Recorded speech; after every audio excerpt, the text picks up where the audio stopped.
Hey Tops, let's go ahead and go over your conclusions for your lab, or what you should have come up with here. So this is, again, it's based off of the PVTn Lab. And first of all, we're going to look at pressure and volume. So the main conclusion, when you graphed this, you should have noted that as the volume increased, the pressure decreased. That, if you remember, if you recall back to like unit 1, that is an inverse relationship. So pressure is proportional to the inverse of volume, which is 1 over V. And so when you graph volume and pressure, it looks something like this. That's an inverse relationship. So that means that if I were to graph pressure and the inverse of volume, they are proportional. So as again, as volume increases, the pressure is going to decrease. Another way of writing an inverse relationship, or another way of writing this sentence, is pressure is proportional to the inverse of volume. Okay, so we can see that as pressure increases, we're going to go through each lab, but as pressure increases, the volume will decrease by the same factor. Or we know that if pressure decreases, then the volume will increase. So that's what an inverse relationship is, if you remember. So let's think about our particles. So I'm going to draw 2 particle diagrams here. So here is one volume, and we're going to keep the same number of particles. So I'm going to draw about 8 particles here. 1, 2, 3, 4, 5, 6, 7, 8. Now, all these particles are moving, so I'm going to give them little whooshies, and they are colliding with the container to exert some amount of pressure. All right. Now, if we increase that volume, let's say if we effectively double that volume, and these same 8 particles have a certain space to roam, 1, 2, 3, 4, 5, 6, we can see that they're much more spread out. So what's happening is the likelihood of them colliding with the container or with each other is going to be much lower. So here, let's say this is our first volume. Here's our second volume. The pressure in the first one is much greater than the pressure in the second one. And that's because the volume in the first box is less than the volume in the second box. So what you can see is these number of collisions are becoming fewer and fewer as the volume increases. So think about it if you are walking in like a hallway with a group of friends or something. You know, if you come to a wide open space, or let's say a cave is better than hallway. You know, when you're trying to fit through that cave, you're going to be colliding into each other quite a bit. But once that cave opens up a little bit and you can spread out, there will be a lot fewer collisions there. So this is the first conclusion that you should have from your PVTn lab. Now let's talk about pressure and temperature. So pressure and temperature, you should have gotten a graph like this. So first of all, pressure is proportional to the temperature in Kelvin. Now, you guys looked at temperature in Celsius, and that's totally fine. We haven't really talked about what Kelvin is. But if you did pressure in Celsius, then you should have gotten a graph like this. Here's temperature, degrees Celsius.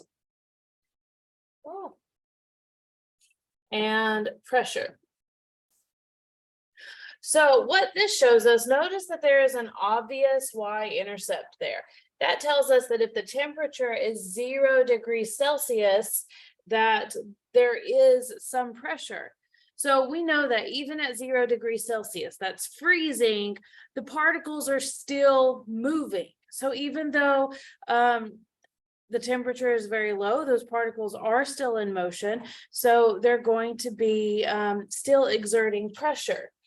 Now, Kelvin, you have a short video to watch regarding Kelvin. Kelvin says, well, what if we take this graph and we effectively, let's see, extrapolate it way out here. Okay, if we were to extrapolate that graph, then this point right here, where there's zero pressure and zero motion, that point is what we call 0 Kelvin. Okay, we don't really use a degree symbol when we're talking about Kelvin. We just say that's 0 Kelvin as temperature. So when I graph temperature and pressure with Kelvin, it's actually a proportional relationship, because a y-intercept, or this origin point here, 0, 0 means that 0 degree Kelvin is 0 motion or 0 pressure. Okay, so this is motion, 0 motion, because remember, we defined last week that temperature is motion. So if we have 0 motion, then there's going to be 0 collisions, and we define pressure as being based off of collisions. So if there's 0 motion, then there's 0 collisions. So when we graph with Kelvin, we do get a y-intercept of 0, 0. So it's directly proportional to the temperature in Kelvin. That means if the temperature increases, then the pressure is going to increase, okay? Or if the temperature decreases, then the pressure will decrease as well. Okay, that's a direct relationship. Notice these are the same direction in each case. All right, let's look at our particle diagrams for temperature. So when we're looking at temperature, we're going to keep this volume the same. That's what we held constant in our lab. And let's say at a low temperature, we have particles that are moving very slowly. So I'm going to draw these are called whooshies. It's not a very scientific term, but our whooshies will show how fast the particles are moving. At a very low temperature, the particles are moving kind of slow. Okay, so if we take those same particles and add some heat, add an energy source, those particles are going to start moving faster and faster. And so imagine if you're running a lot faster in a room, you're going to hit each other a lot more. So this is a high temperature. Okay, and we can see, let's say this is 1 and this is 2. The pressure here in 1 is going to be a lot less than the pressure in 2. And that's because the temperature in 1 is less than the temperature in 2. So when you add energy to something and you're moving around a whole lot, there's going to be more collisions. You're going to bump into each other. And again, pressure is based on collisions. All right. Now, one thing you need to know is a conversion. I don't know if that gave me enough room or not, but we need to be able to convert from degrees Celsius to Kelvin, okay? And we'll do this more. Convert, let's see, degrees Celsius to Kelvin. So the way we do that, it's very simple. You're going to take your number of degrees Celsius and add 273 to get your temperature in Kelvin. So for example, let's say we had 10 degrees Celsius. If I wanted to know what that was in Kelvin, I'm just going to add 273 and I will get 283 Kelvin. So it's a super simple conversion there. But you should write this down, okay? Have it handy for tomorrow's work. Also, one more thing to note, this 273 is a special number that is called standard temperature. Okay, standard temperature, we'll talk about standard temperature a little later, But standard temperature just means 0 degrees Celsius. We're going to be looking at things called standard temperature and pressure in the problems we do after this. And standard temperature is 0 degrees Celsius. Okay, the next one, pressure and number of particles. So a lot of this is intuitive. It would make sense that if you were in this, if you were in a enclosed space, like a classroom or something, if there are just more and more people coming into the room, then there's going to be more collisions. So we see that as the number of particles increase, remember we use "and" for number of particles, as that number of particles increase, the pressure is also going to increase. All right, so pressure is proportional to the number of particles. That means that if the number of particles increase, pressure increase, or if the number of particles decrease, then the pressure will then decrease. So seems pretty intuitive there. And remember is the number of particles.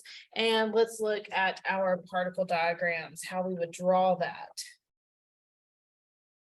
So here is two enclosed spaces with the same volume. And so we're going to draw some particles here.